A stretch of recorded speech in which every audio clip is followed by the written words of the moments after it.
wedding day.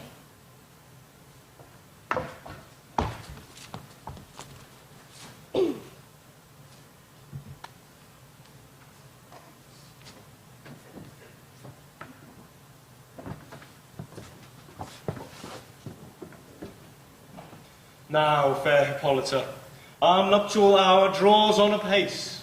4 happy days bring forth another moon. But oh, methinks how slow this old moon wanes.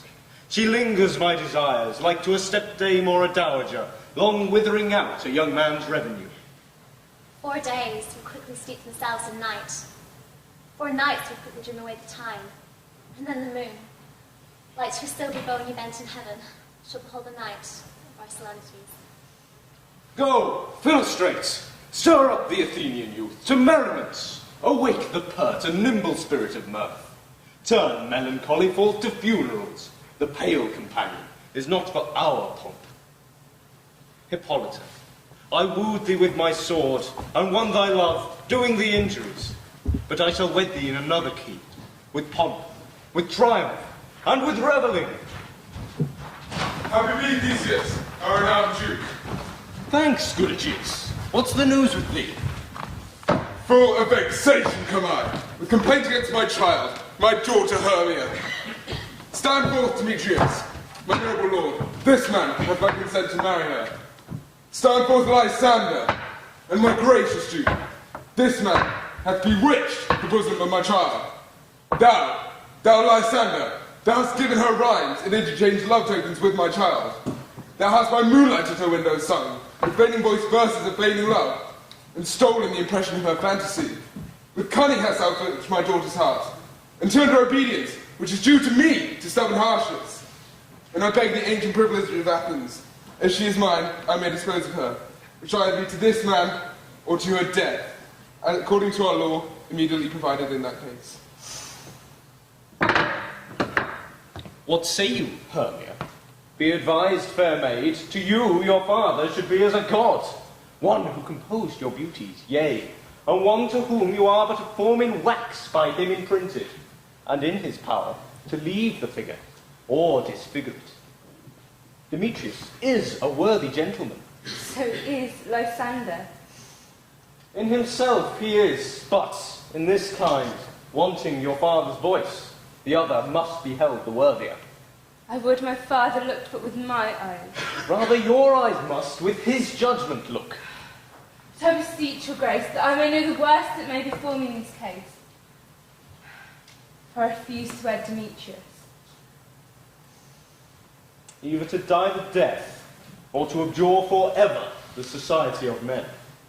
So will I grow, so live, so die, my lord, ere I will yield my virgin patent up unto his lordship, whose unwished jokes my soul consents not to give sovereignty. Take time to pause, and by the next new moon, the sealing day betwixt my love and me for everlasting bond of fellowship, on that day either prepare to die for disobedience to your father's will, or else to wed Demetrius as he would, or on Diana's altar to protest for high austerity and single life. Relent, sweet Hermia, and Lysander, yield thy crazed title to my certain bride. You have her father's love, Demetrius. Let me have Hermia's. To you marry him. I am my lord, as well derived as he. Therefore, why shall not I then prosecute my rights? Demetrius made love to Helena, and won her soul. Now she, sweet lady, dotes upon this spotted and inconstant man. I must confess that I had heard so much, and with Demetrius thought to have spoke thereof, but being overfull of self-affairs, my mind did lose it. But Demetrius, come, and come, Aegeus, you will go with me. I have some private schooling for you both. For you, fair Hermia, look you arm yourself to fit your fancies to your father's will, or else the law of Athens yields you up. Come, my Hippolyta, what cheer, my love? With duty and desire we follow you.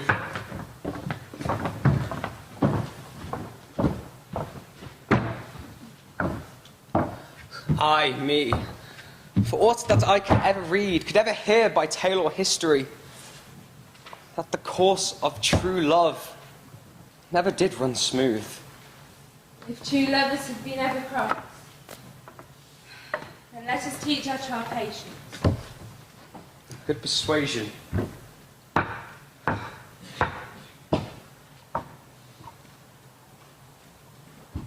Therefore hear me, Hermia. I have a widow aunt, a dowager of great revenue, and she hath no child. From Athens is her house, remote 7 leagues, and to that place the sharp Athenian lord cannot pursue us. If thou lovest me, then steal forth thy father's house tomorrow night, and in the wood, there will I wait for thee. My good Lysander, I swear to thee, by Cupid's strongest bow, by his best arrow with the golden head, by the simplicity of Venus's doves, by that fire which burned the Carthage queen, when the false Trojan under sail seen, by all the vows that ever men broke, number more than ever women say, in that same place thou hast appointed me, tomorrow, truly will I meet thee. He promised, love. Look, here comes Helen. Godspeed, fair Helena. Whither away? Will you me fair? That fair again and say, Demetrius loves your fair. Oh, happy fair! Your eyes are lodestars, and your tongue sweet air more tunable than lark to shepherd's ear when wheat is green, when hawthorn buds appear. Sickness is catching. Your favour so, yours I would catch, fair Hermia, ere I go. My ear should catch your voice, my eye your eye, my tongue should catch your tongue's sweet melody. And were the world mine, Demetrius being baited, the rest I would give to be to you translated. Oh, teach me how you look, and with what art you sway the motion of Demetrius's heart. I frown upon him, yet he loves me still.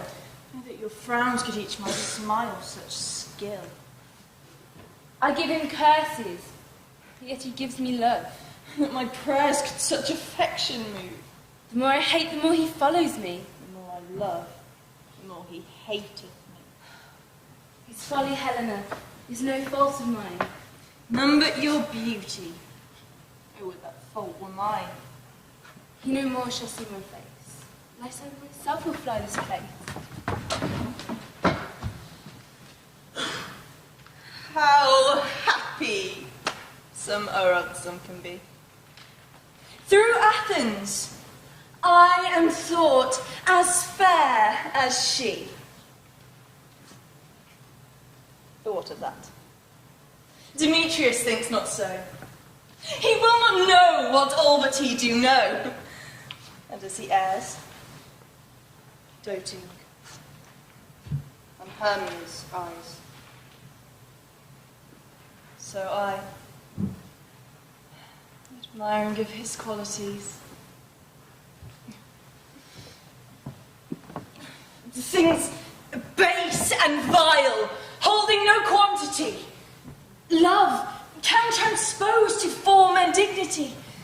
Love looks not with the eyes, but with the mind, and therefore is when Cupid fainted blind, and nor hath love's mind of any judgment taste, no wings and no eyes figure unheedy haste, and therefore is love said to be a child, because in choice he is so oft beguiled as waggish boys and gain themselves forswear, so the boy love is perjured everywhere.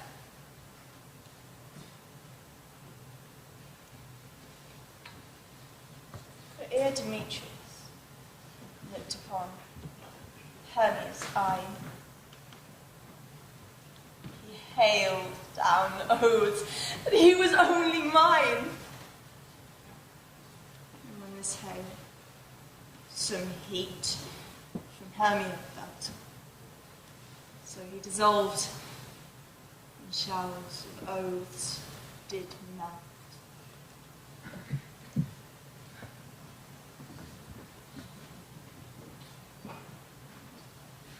I He will go tell him of fair Hermia's flight, and then to the woods tomorrow night he will pursue her. For this intelligence, if I have thanks, it is a dear expense. But herein mean I to enrich my pain, to have his sight thither and back again.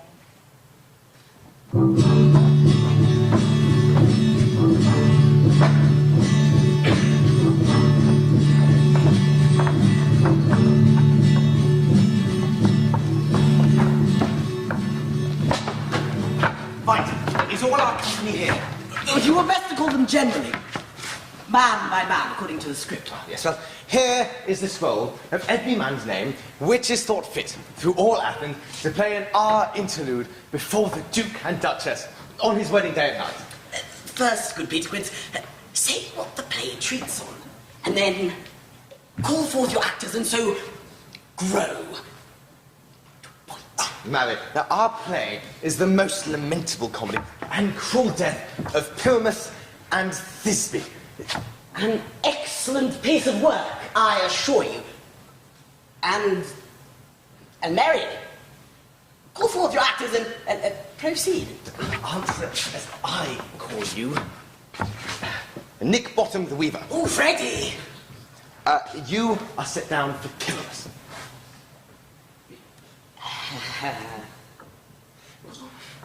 What is Pyramus? Is he a lover or a tyrant? No, he is a lover, but that kills himself most gallant for love.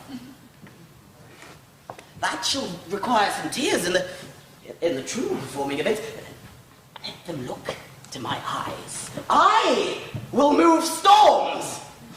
I will condole in some measure. Yet my chief fame is for a tyrant.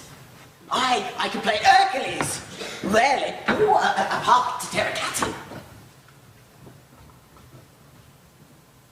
The raging rocks and shivering shocks shall break the locks of prison gates, and Phoebus' car shall shine from far and make and mar the foolish face.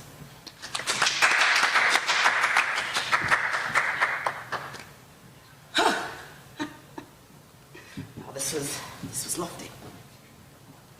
Very well. Proceed. Francis Flutes the bellows mender. Here, Mr. Prince. Flutes, you must take Thisbe upon you. What is Thisbe? Some wandering knight? No, he is the lady that Pyramus must love. Nay, Faith, let me not play a woman. For... Oh, I have a beard coming.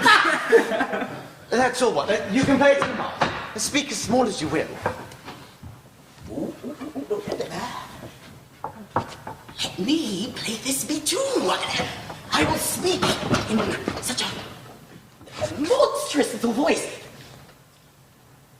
Thisbe, Thisbe, it is I, your Thisbe dear, your lover dear, and lady dear. You can play no part but Pyramus, and Flutes you Thisbe. Well, proceed. Bobbin Starveling the tailor. Here, Peter Quince. You must play Thisbe's mother. Tom Snout the tinker. Here, Peter Quince. You are to play Pyramus's father. Yes! Myself, I shall be Thisbe's father. Snug, you the lion's part, and I hope that here is a play fitted. Yes.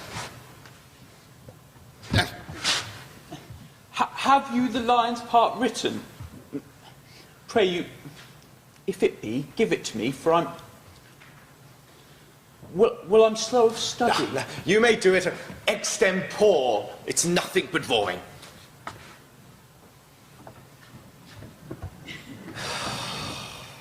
He play the lion's part too. I will roar will roar. But the Duke will say, let him roar again! Let him roar again! You should do it too terribly. You'd fright the ladies and the Duchess. And then they'd scream. And if that were enough to have us all hung. Extempore. I grant you, friends, that if you should fright the ladies out of their wits, they would have no more discretion but to hang us. But I will aggravate my voice so that I will roar you as gently as any sucking dove. I will roar you out like any nightingale. Now, you can play no part but Pyramus. I mean, of course, because Pyramus is such a sweet-faced man, a proper man, as one should see on a summer's day. A lovely, gentlemanly-like man. Therefore, you must play Pyramus. Very, very well, I shall undertake it. Yay!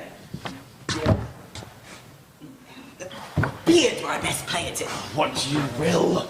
I can play it in your orange tawny beard, purple ingrain beard, your French crown, your perfect yellow. Some of your French crowns have no hair at all, and then you'd be playing it barefaced.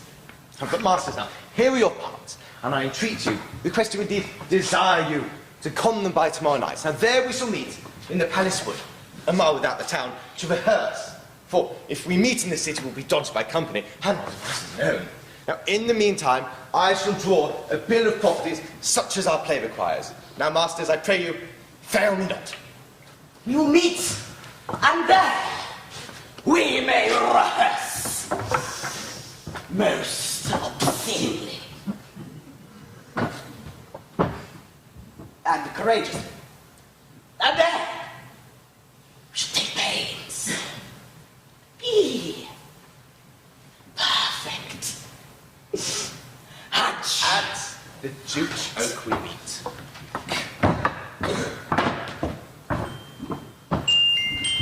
Extempore.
Over hill, over tail, through the brook, through brine, over path, over pale, through flood, through fire. I do wonder, Excellency, through to then the moon's fair, and I say very green. You've got all on the room. How is the all occasions me? In the love good spots you see. Those new rubies, very favoured. I must you see, some you got to. And hang a pearl in every outfit too. Farewell. Now, Lawless. Thou speakest aright. I am that very believer of the love that hell. I taste Oprah, and make him smile when I have backed and weed my horse with them. It may be likeness of opening fold, and sometime then I in gossip's floor. In the very likeness of a roasted crab. And when she drinks, against her lips I bob and knock her with a two-up or yea. The wisest son, telling his saddest sometimes the people sauce it. Then, so if I remember, down topple she and take her, and falls into a cough.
Met by moonlight. Proud Titania. My jealous Oberon. Ferry skip hence. I have forsworn his bed and company. Why should Titania cross our Oberon? I do but beg a little changeling The boy. fairyland buys not the child of me. How long within this wood you intend to stay? Perchance till after Theseus' wedding day. Give me that boy and I'll come Not with thee. for thy fairy kingdom!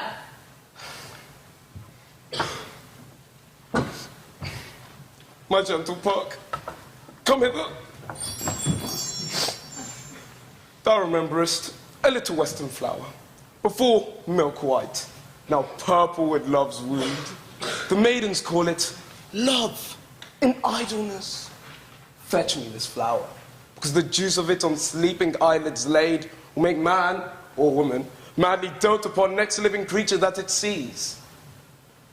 I remember. I'll put a gad around the earth in 40 minutes.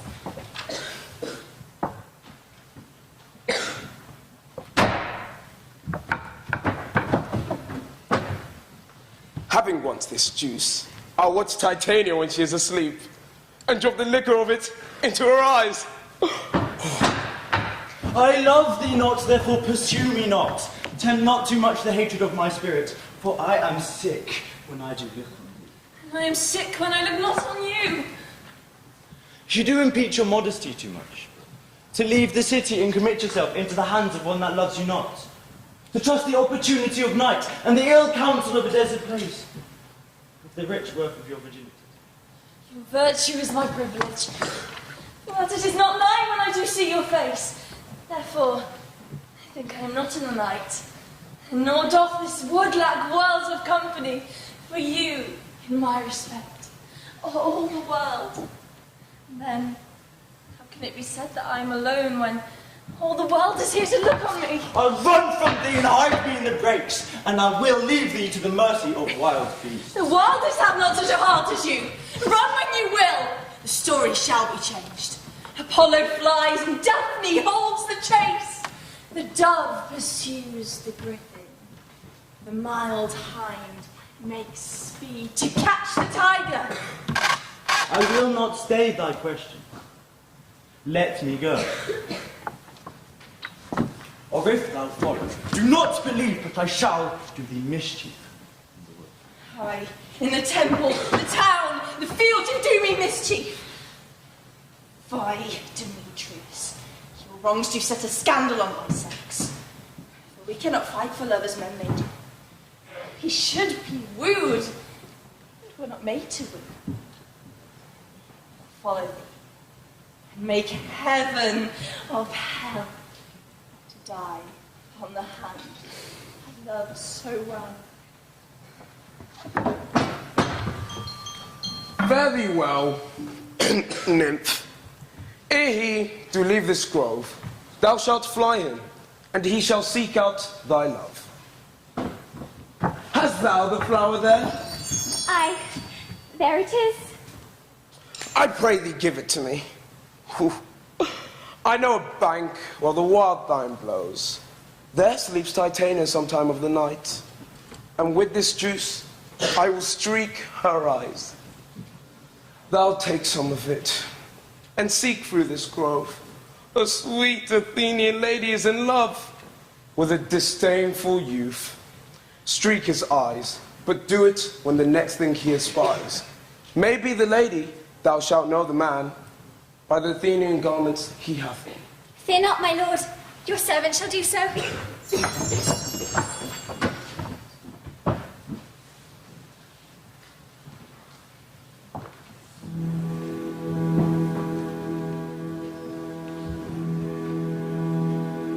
You smarting snake with double tongue and thorny hedgehogs we not see. You touch my clubs to the wrong. I'm not near our very need.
when thou dost wake, do it for thy true love's sake. Love and anguish for his sake. Be it or ant, or cat, or bear, hard or boar with bristled hair. In thy eye that shall appear, when thou wakest, it is thy dear. Wake when some vile thing is dead.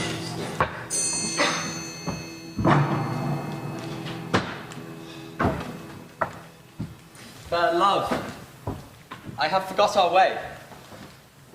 Be it so, Lysander. Find you out of bed. For I upon this bank will rest my head.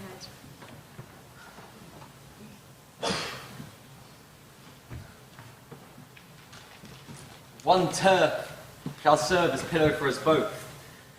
One heart, one bed, two bosoms. Nay, good Lysander. For my sake, my dear. Lie further off yet. Do not lie so near.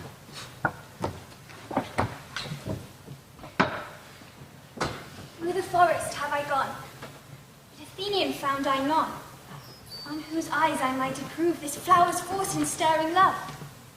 Night and silence, who is here? Weeds of Athens he doth wear. This is he, my master said, despised the Athenian maid. And here the maiden, sleeping sound on the dank and dirty ground. Pretty soul, she dares When not. thou wakest, let love forbid, sleep his seat on my eyelid. So, awake when I am gone, for now I must overrun. Do not kill me, sweet Demetrius. I charge thee hence, and do not haunt me thus. I will not darkly leave me. Do not so. Stay on thy peril. I alone will go.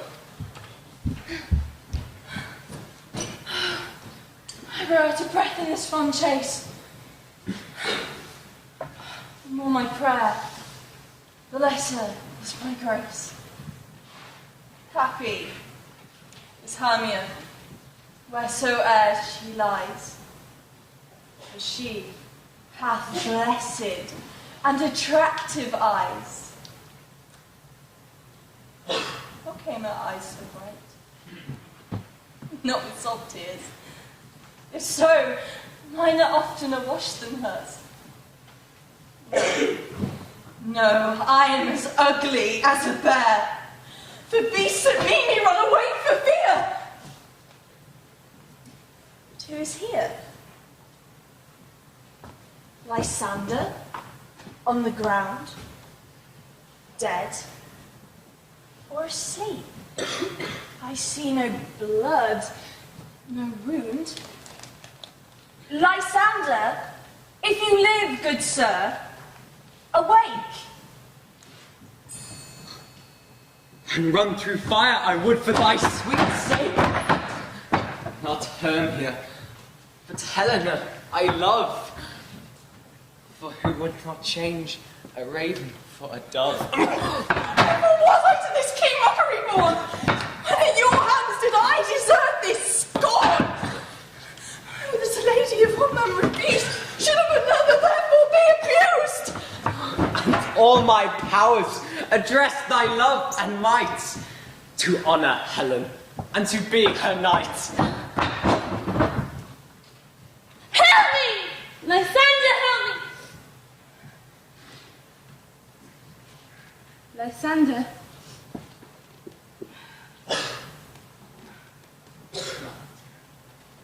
Out of sight, of hearing, gone. No sound, no word. No? Then I perceive you are not nigh. Either death or you I will find immediately.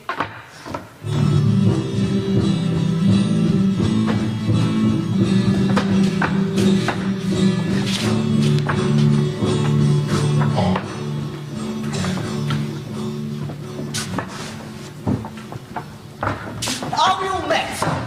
Look, here is a marvellous convenient place for our rehearsal. This green plot shall be our stage, and this hawthorn bed can be our retiring house. And we should, we should do it in action as we shall do it before the Duke.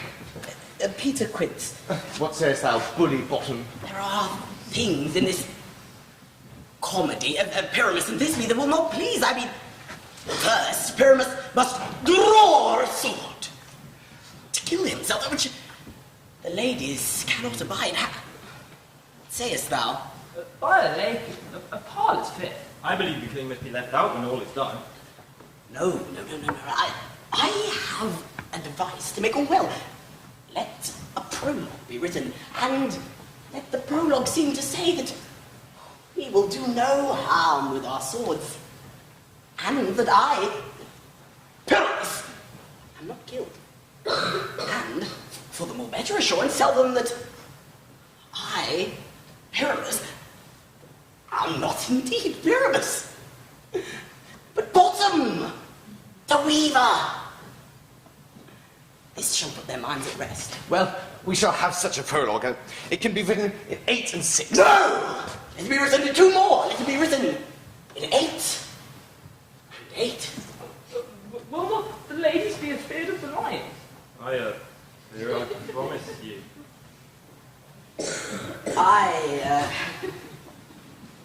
Yes, I grant you, friends, there is no more fearsome wildfowl than your lion living. Therefore, another prologue must tell he is not a lion. Nay, let his face be half seen through the costume, and let him say, or seem to say, ladies! Or fair ladies. I would wish you, or I would entreat you, not to fear, not to tremble. My life for yours. For if you think I come hither as a lion, it were pity on my life. No, I have no such thing. I am a man, as other men are. And then let him tell them, let him name his name, let him tell them plainly that he is snug at the joiner. Well, it shall be so. Now, but there were 2 hard things in this play of Pyrrhus and Thisbe. Now, one is to bring moonlight into the chamber. For you know, Pyrrhus and Thisbe do meet by moonlight. Well, doth the moon shine the night we play our play? A calendar. Look in the almanac. Find out moonshine. Find out moonshine. Yes, the moon doth shine that night. Why, then, a casement in the great chamber where we play our play must be left open, and the moon may shine in at the casement. Or else someone could come in with a bush, a lanthorn, or a dog, and say he comes to disfigure, no, to present moonshine. But there's another third thing. We must have a wall in this great chamber, for you know, Pyrrhus and Thisbe, says the story, do talk through a chink in the wall. You could never bring in a wall. What say you, Bottom?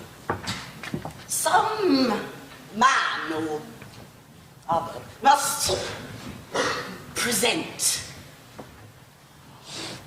wall, and let him have some loam, or some plaster, or some rough cast about him to signify wall, and let him hold his fingers thus, and it's through that cranny that Pyramus and Thisbe may whisper. Well, if all is well, then that may be so. Now, gentlemen, to rehearse your part.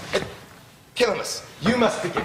When you have spoken your speech, you must enter into that break, and so everybody else according to his cue.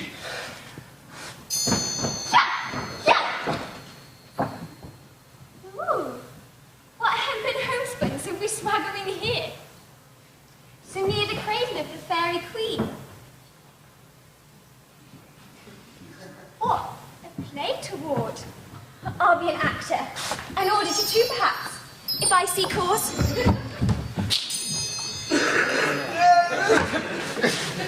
Pyramus, speak. This may stand for.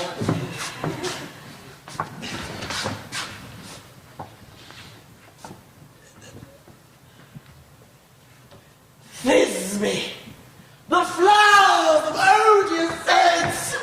Flowers of odors, say odious. Odors.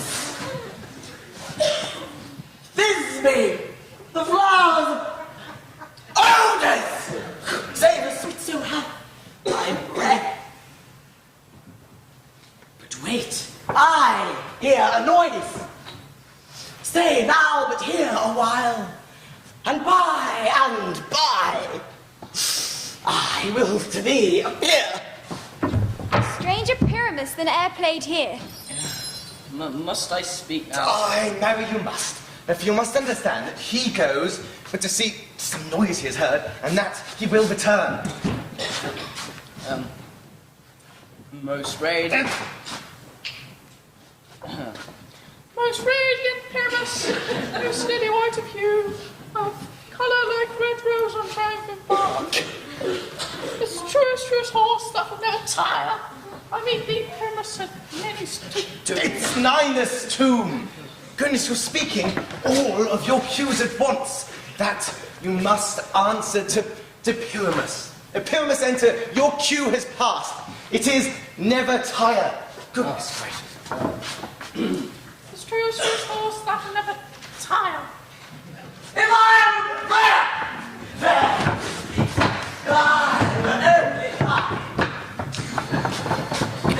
Goodness, masters, fly, be gone!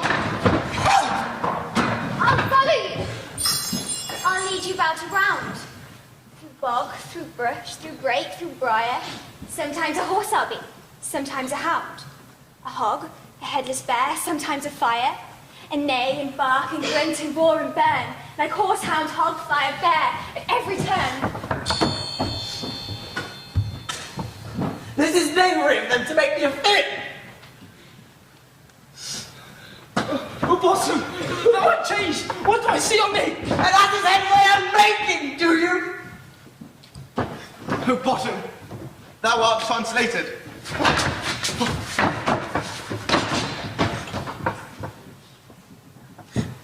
I see their knavery. This is to make me a fit. They shall not know that I am afraid. I will sit here. And I will sing. The owls will cock.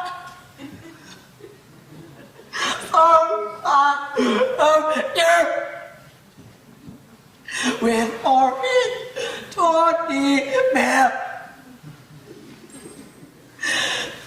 Russell with his no. So true. The wren with little quill. What angel wakes me from my flowery bed? The sparrow thrustle at the light, whose plates of cuckoo grey, whose note many a mountain by, and does not answer nay. Why, who would set that it is such a foolish beast? I pray thee, gentle mortal, sing again. Thy fair virtue's force, perforce, doth move me. And first view to say, to swear, I love thee. Methinks you have little cause for that. Thou art as wise as thou art beautiful. Not so, neither. If I had but the wisdom to get out of this... Out of this wood? Do not desire to go. Thou shalt remain here, whether thou wilt or no. I am a spirit of no common rate. The summer still doth tend upon my state, and I do love thee. Therefore, go with me. I'll fetch thee dews from the deep, while thou on pretty flowers doth sleep, and purge thy mortal grossness, so that thou shalt, like an airy spirit, go. Peas blossom, moth, cobweb, mustard seed. Ready, ready. And I. Be kind and courteous to this gentleman. Hop in his walks and gambol in his eyes. Feed him with green figs, purple grapes and blueberries, mulberries and laberries. For the honey bags steal from humble bees, and for night tapers crop their waxen thighs, and light the fiery glowworm's eyes. To have my love to bed, and to arise, and pluck the wings from painted butterflies, to fan the moonbeams from his sleeping eyes. Nod to him, elves. Do him courtesies. Hail, mortal. The moon, methinks, looks with a watery eye, and when she weeps, weeps every little flower, lamenting some enforced chastity. Tie up my lover's tongue. Bring him silently.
I wonder if Titania be awaked.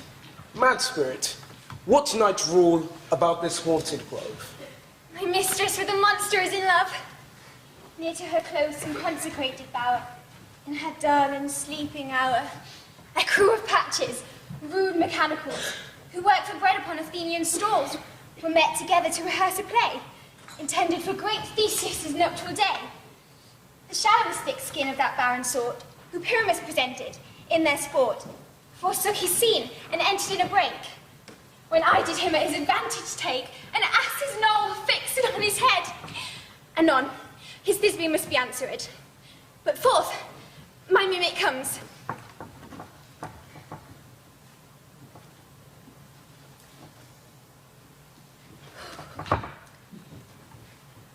When they him spy, like wild geese the creeping fowl around, and recipated chops, many in sort, rising and cawing at the gun's report, do serve themselves, and madly sweep the sky.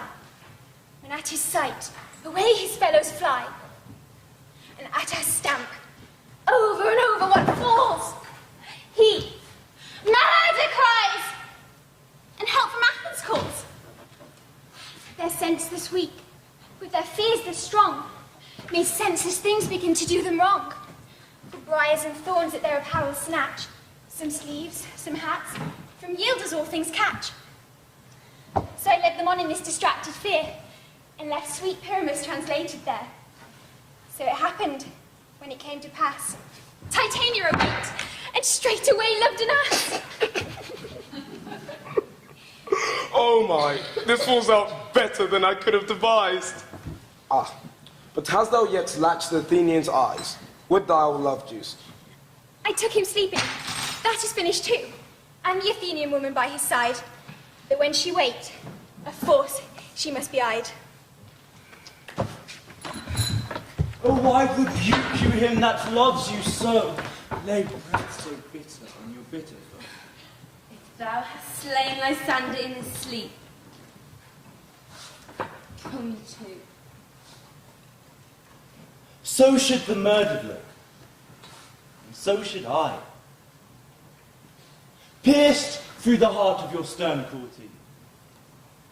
Yet you, the murderer, look as bright, as clear, as yonder Venus in her glimmering sphere. Ah, good Demetrius. Will thou give him to me? I had rather give his carcass to my hound. And outcur, thou drivest me past the bounds of maiden's patience. Hast thou slain him then? Nay, I am not guilty of Lysander's blood. Nor is he dead for aught that I can tell. I pray me, tell me then that he is well. And if I could, what should I get therefore? The privilege, never to see me no more. And from this hated presence part us, so see me no more whether he be dead or no. Well, there is no following her in this fierce vein. Here, therefore, I shall remain. What hast thou done? Thou hast mistaken quite, and laid the love juice upon some true love sight. About the wood, go swifter than the wind, as Helena from Athens look thou find. By some illusion see thou bring her here, I'll charm his eyes against you do appear. I go, look how I go, swifter than an arrow from Tartar's bow. Of this purple dye, hit with Cupid's archery, sink the apple of his eye, when his love he doth espy. Let her shine as gloriously as the Venus of the sky. When thou wakest, if she be by, beg of her for remedy. Captain of our fairy band, Helena is here at hand, and the youth mistook by me, pleading for a lover's fee. Shall we their fond pageant oversee? Lord, what fools these mortals be! I had no judgment when to her I swore. None in my mind. And now you give her! Demetrius loves her, and he loves not you. Oh, Helen, goddess, nymph, perfect, divine. To what, my love, shall I compare thine eye? Crystal is muddy. Oh, how ripened show thy lips, those kissing cherries. Tempting grow.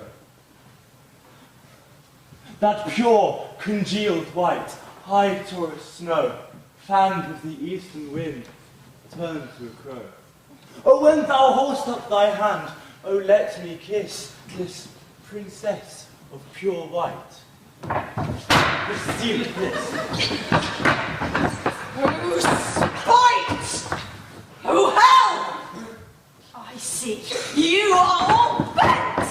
Sit against me for your merriment. If you were civil and knew courtesy, you would not do me thus much injury. Can you not hate me, as I know you do? You must join in souls to mock me too. Men, you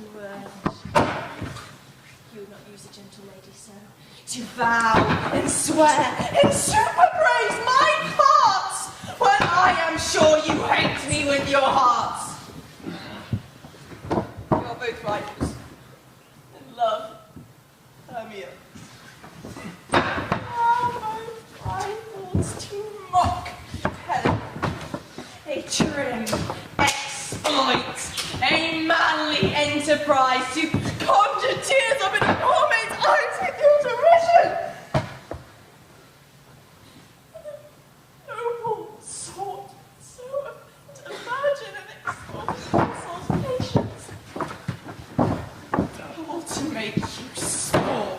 You are unkind, Demetrius. Be not so.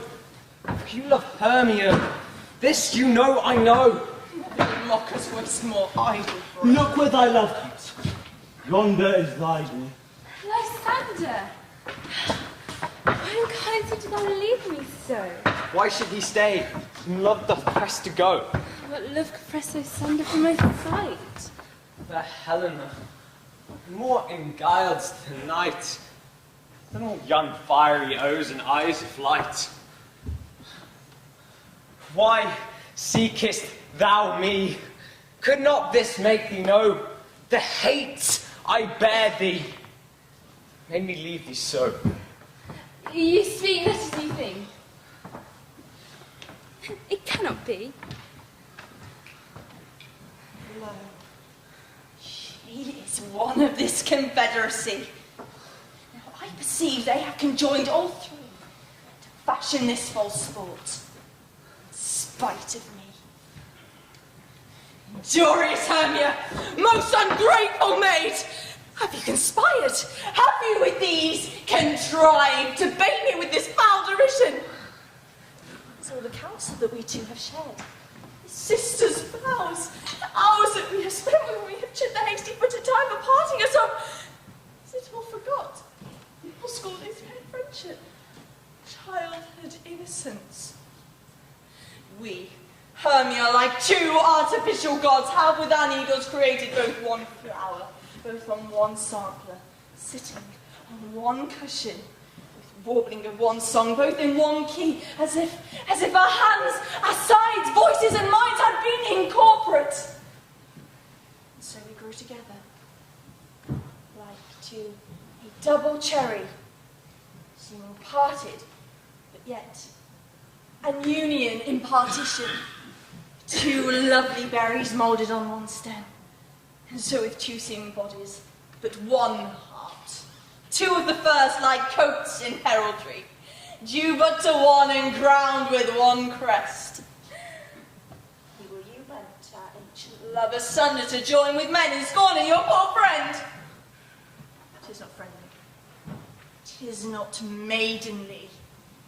Our sex, as well as I, may chide you for it, though I alone do feel the injury.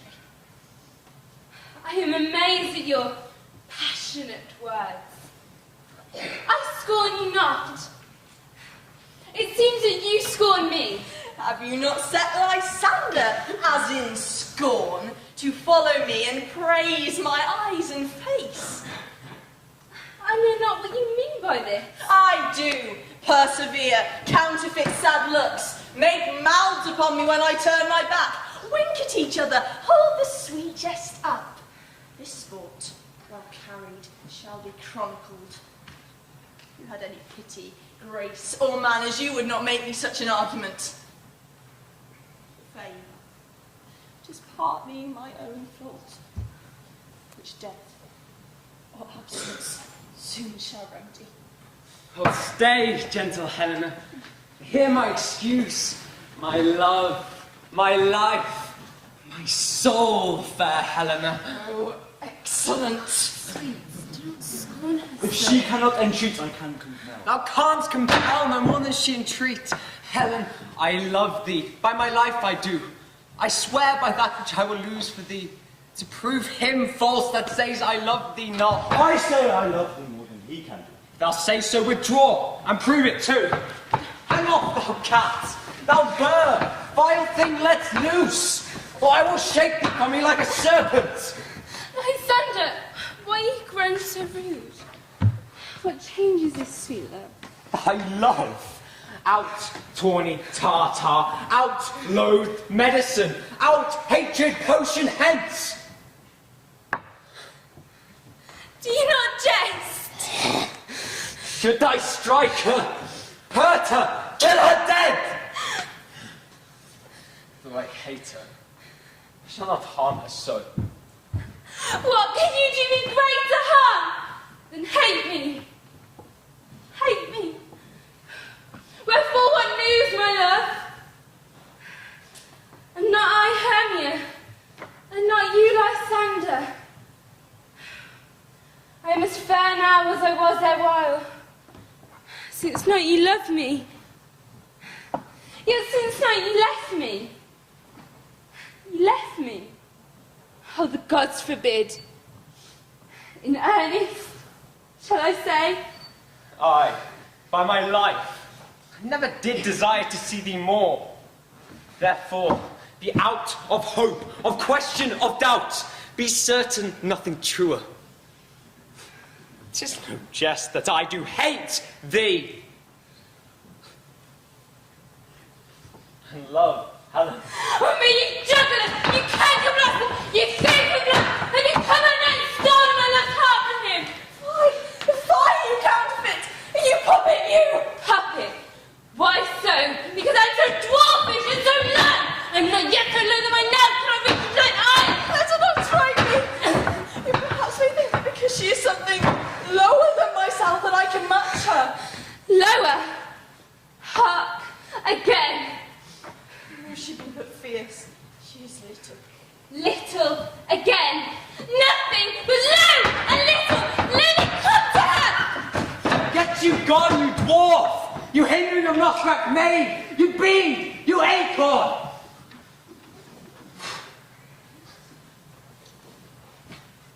Follow, if thou durst. Follow. Nay, I'll go with thee, cheek by jowl. Believe me, King of Shadows, I mistook. Thou seest these lovers seek a place to fight. So lead those thirsty rivals so astray, so that one may not come within the other's way. To lower brows doth counterfeiting sleep. With laden legs and batty wings doth creep. Then crush this herb into Lystrander's eye. And then when they next wake, all this derision shall seem like a dream and fruitless vision. My fairy lord, this must be done with haste. Up and down. Up and down. I will lead them up and down. I am feared in field and town. Goblin, lead them up and down. Here comes one. Where art thou, proud Demetrius? Speak thou now. Here, villain, drawn and ready. I will be with you straight. Lysander, where dost thou hide thy head? Follow my voice. We'll try no manhood here.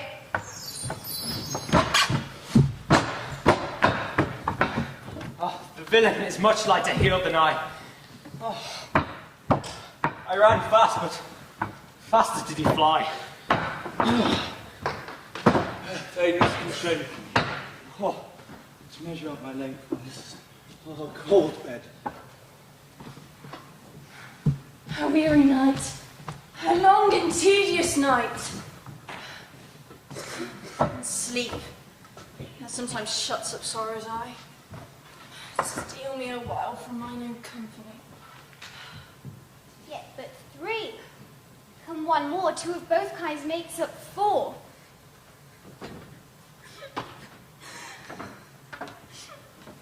Never so weary. Never so weary.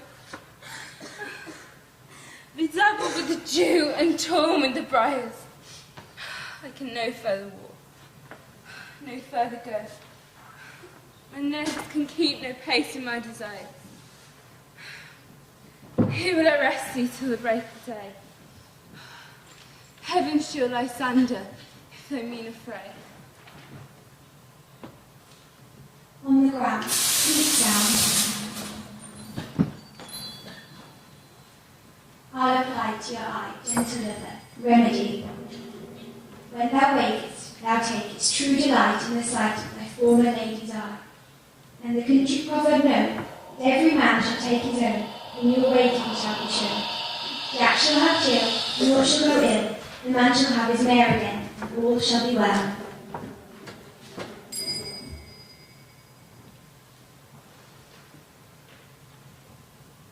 Come, sit thee down upon this flowery bed.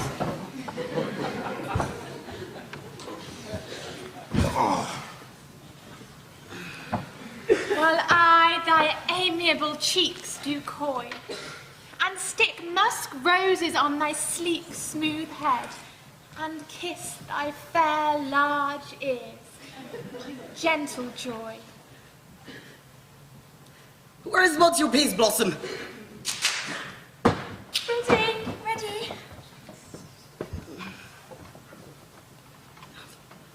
Monsieur Cobweb, good Monsieur, get you your weapons. And kill me a red-hipped humblebee. What a thistle. And bring me, good Monsieur, the honey bag, and oh, take care that the honey bag split not. I should hate to have him overflown with a honey bag. Yes, scat, scat. What? Wilt thou hear some music, my sweet love? I have good taste in music, methinks. Let us have the toms and the bones.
Good Robin, seest thou the sweet sight, meeting of late behind the wood? I did ask of her changeling child, and which she gave straight to me, and a fairy sent to bear me my bower in fairyland. And now I have the boy, so I will undo this hateful imperfection of her eyes. Be as thou wast wont be, see as thou wast wont to see. Diana's blood, or Cupid's flower, have such force and blessed power. Now, my Titania, wake you, my sweet queen. My Oberon! What visions my eyes have seen! Methought I was enamoured of an ass! There lies that love! How came these things to pass? Oh, how mine eyes do loathe his visage now! Silence a while! Jesus. Robin, take off that head. Music home! Music that charmeth sleep.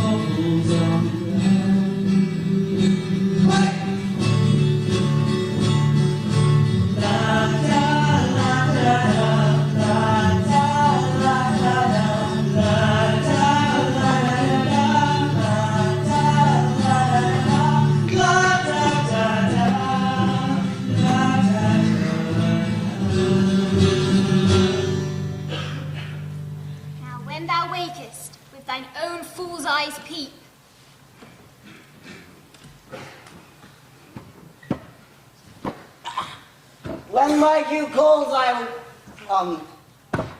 My next is most fair perilous. Hi-ho. Peter Quince. Flute. Stag. Starveling. Stolen hens and left me dreaming. I have had a most rare vision. I have had a dream past the wit of man to tell what a dream it was.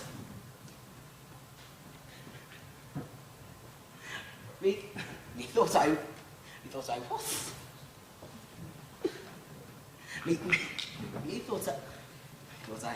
Methought I had. A man is but a patched fool if he attempts to expound on what methought I had. The eye of man hath not heard. The ear of man hath not seen. The hand of man hath not been able to taste, nor the heart to recall what a dream it was. I shall have Peter Quince write a ballad of this dream, and it shall be called Bottom's Dream. For it hath no bottom. Yes. And I shall sing it. I shall sing it at the end of the play, but before the Duke. No. Peradventure, to make it more gracious, I shall sing it at her death. Lord, what fools these mortals be!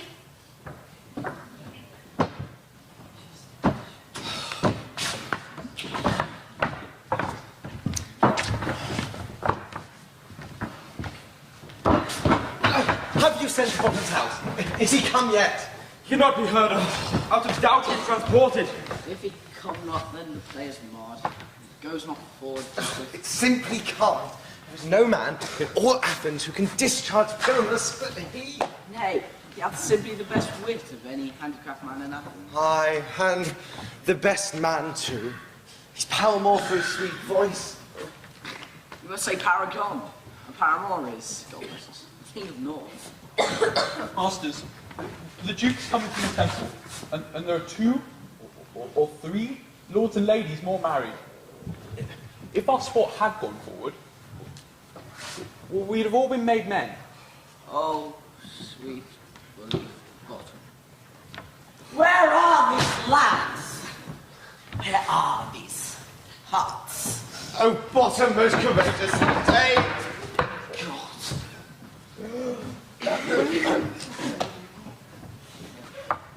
Oh, and get your things. Play is preferred.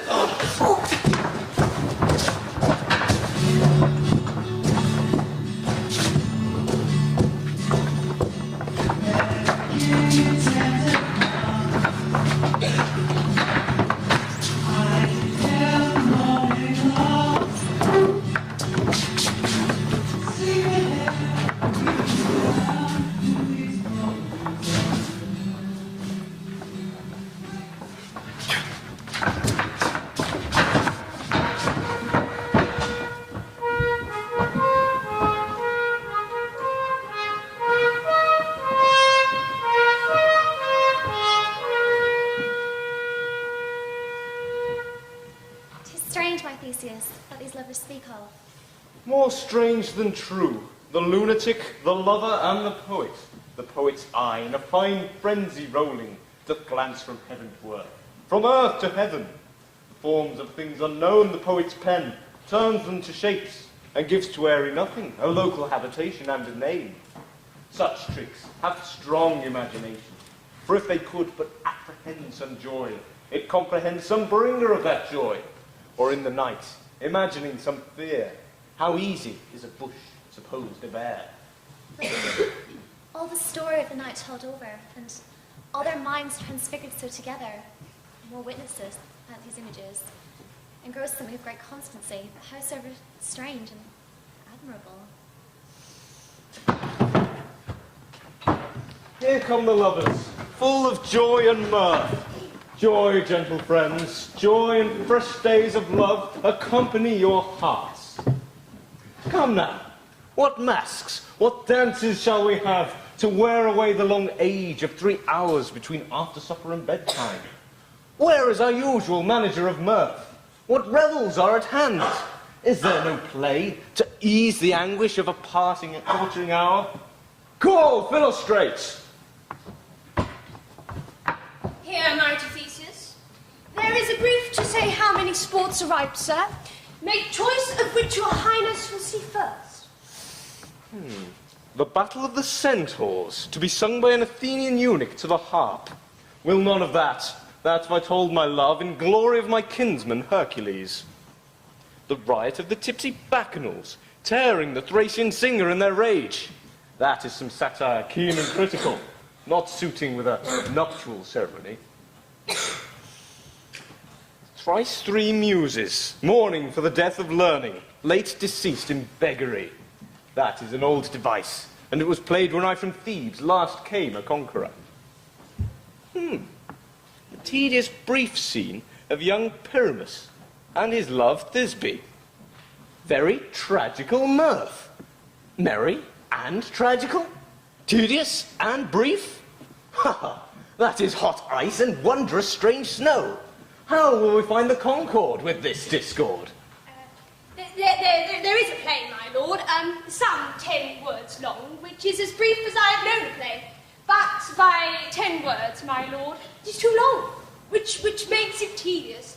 For, in all the play, there is not one word apt, one player fitted, and by tragical, my noble lord, it is, for Pyramus therein doth kill himself, which, when I saw rehearsed, I must confess, made mine eyes water. But more merry tears, the passion of love, laughter never shed. And I will hear it. Oh, no, my noble lord, it is not for you. I have heard it over, and there is nothing in this world. And unless you can find good sport in their tents, extremely stretched and conned with cruel pain, to do certes? I will hear that play, for never anything can be amiss when simpleness and duty tender it. Go, bring them in, and take your places, ladies. I love not to see wretchedness overcharged, and duty in its service perishing. Why, my gentle sweet, you shall see no such thing. He says I can do nothing in this kind.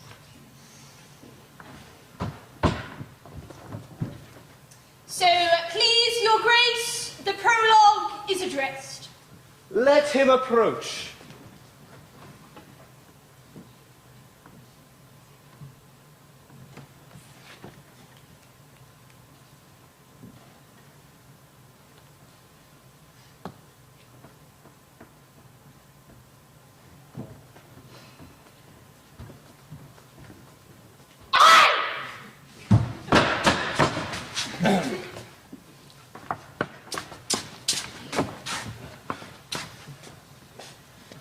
If we offend, it is with our goodwill.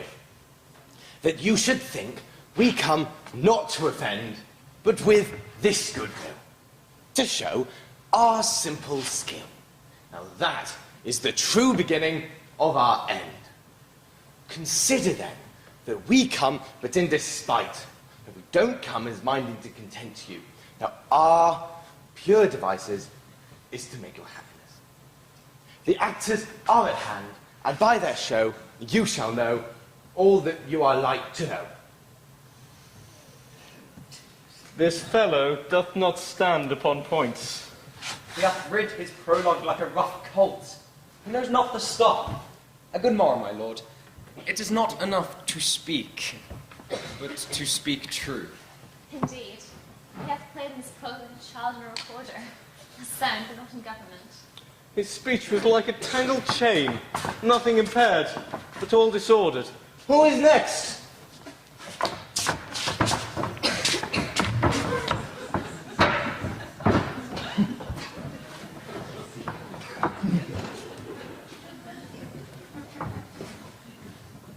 Gentiles, perchance you wonder at this show, but wonder on until truth makes all things plain. With this man is Pyramus, if you would know, and this beauteous lady, Thisbe is certain that this man with lime and rough card doth present war. Which vile wall did these lovers sunder, and through walls chink? Poor souls were content to whisper, at which let no man wonder. Now this man, with lantern, dog, and bush of thorn, doth presenteth moonshine. For, if you will know, by moonshine did these lovers think no scorn to meet at Ninus' tomb, there to woo.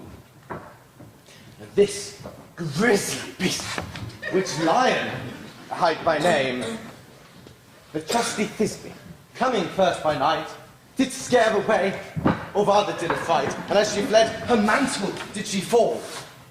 Whereupon the beast with vile bloody mouth did stain. Anon comes Pyramus, sweet, youth, and tall. On seeing his trusty Thisbe's mantle slain, he drew his blade, with bloody blameful blade, he bravely broached his bloody, boiling breast.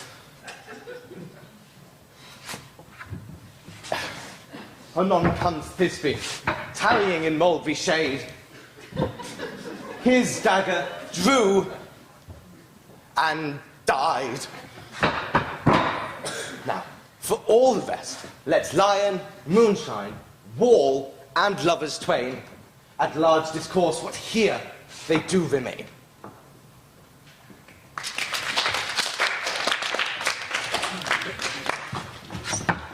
I wonder if the lion be to speak. No wonder one lion may, many after.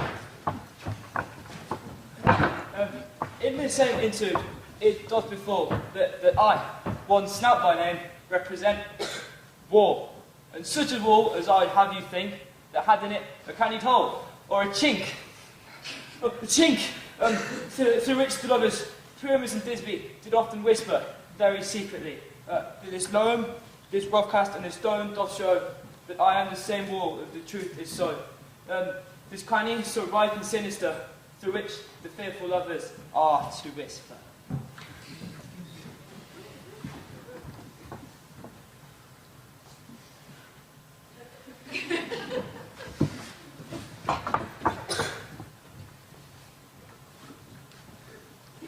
Oh, night!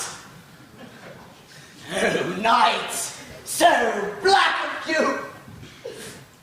Oh, night! But ever art! When day is not. Oh, night! Alack! Alack! Alack!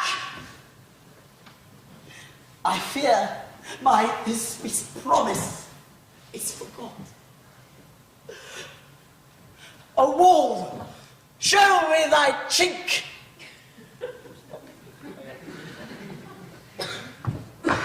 Thanks, courteous wall. But what do I see? No, Thisbe do I see. Cursed be thy stones for deceiving me so. The wall, methinks, being wise, should curse again. No, it is not so. You see, deceiving me so is Thisbe's cue. She is about to enter from over there, and I will spy her through the cranny in the wall. It will fall as I have.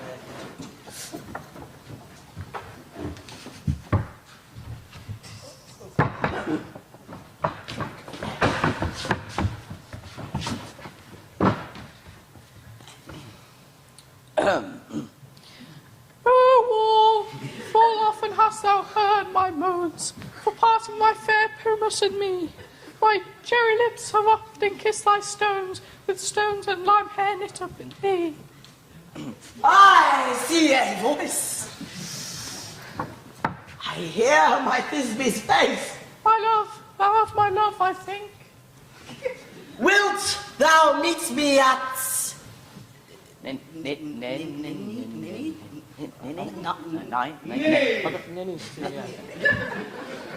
thine tomb! Straight away! Tide life, tide death, I come without delay.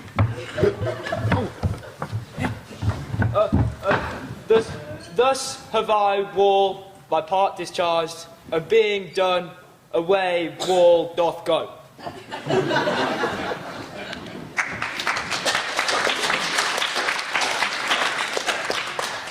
This is the silliest stuff that I've ever heard. The best in this kind are but shadows, and the worst are no worse, if imagination amend them. It must be your imagination then, and not theirs. If we imagine no worse of them than they of themselves, they may pass for excellent men. And here come two noble beasts in, a man and a lion. You ladies, you whose gentle hearts do fear the smallest monstrous mouse that doth creep along the floor, may now perchance both quake and tremble here, when lion rough in wildest rage doth roar. Then know that I, as Snug the joiner, am a lion fell, nor else no lion stand. For if I should, as lion, come into this place in strife, 'twere a pity on my life. A very gentle beast, and of good conscience. The very best at a beast, my lord, that e'er I saw. This lion is a very fox for his valour. True, and a goose for his discretion. Not so, my lord, for his valour cannot carry discretion, and the fox carries the goose. His discretion, I am sure, cannot carry his valour, for the goose carries not the fox. It is well, leave it to his discretion, and let us listen to the moon. This lantern doth the horned moon present. This lantern doth the horned moon present. I the man, I the moon do seem to be. Proceed, moon. All I have to tell you is that this lantern is the moon. I the man, I the moon do seem to be. This bush, my bush. This dog, my dog.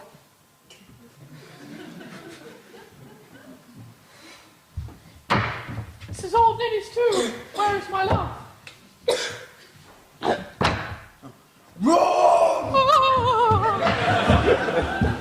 Well roared, lion. Well run, Thisby. Well shone, moon. Truly the moon shines with a good grace. Well moused, lion. Then came Pyramus. And so the lion vanished.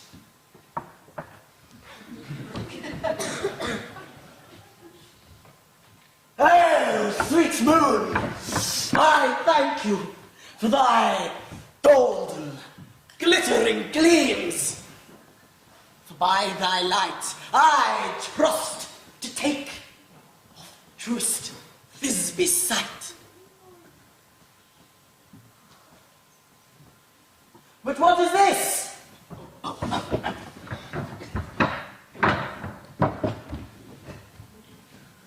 But what is this? Eyes to see. How can it be? Oh, dainty duck! Oh, dear. What's thy mantle good? Stained blood. Thus I die. Thus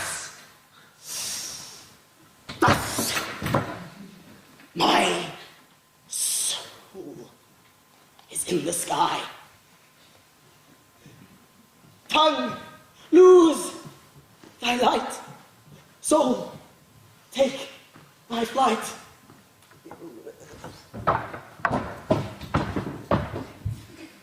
Now die! Die! Die!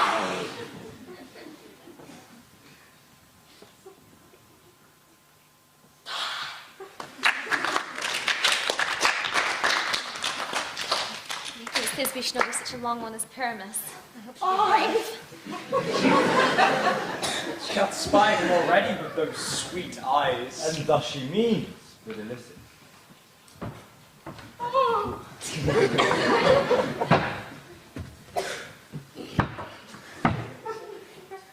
Asleep, my love. What? Oh, Pyramus, arise. Speak, speak, my dumb, dead, dead. Oh, trusty sword, a blade my breast impure. And farewell, friends. And thus is me. A jaw! A jaw! A jaw!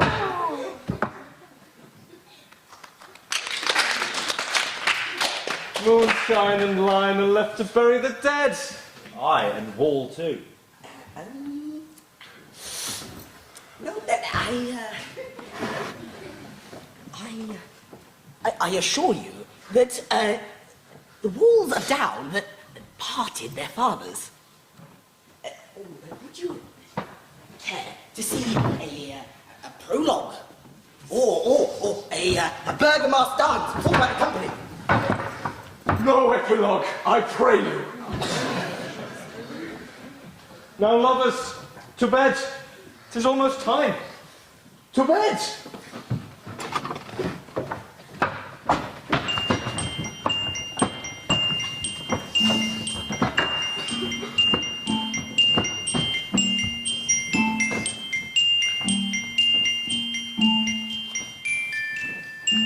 Now the hungry lion roars, and the wolf behowls the moon. Whilst the heavy ploughman snores, all with weary task foredone, I am sent with a broom before to sweep the dust behind the door.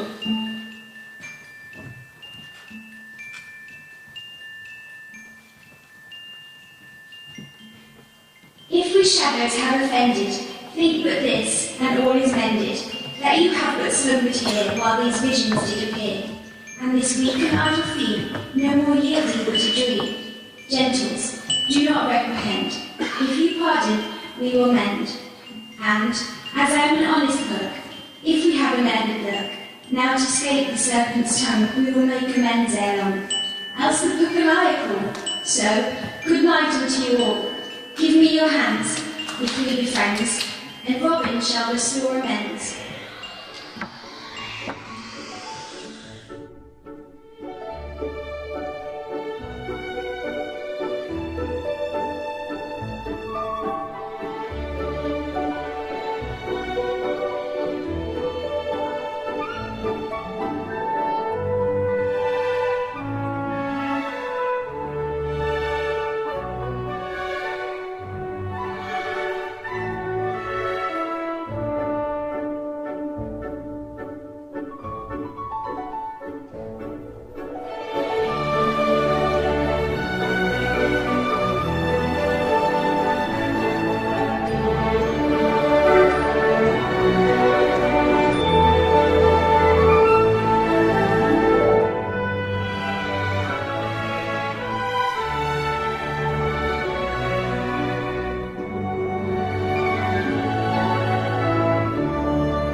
Thank you.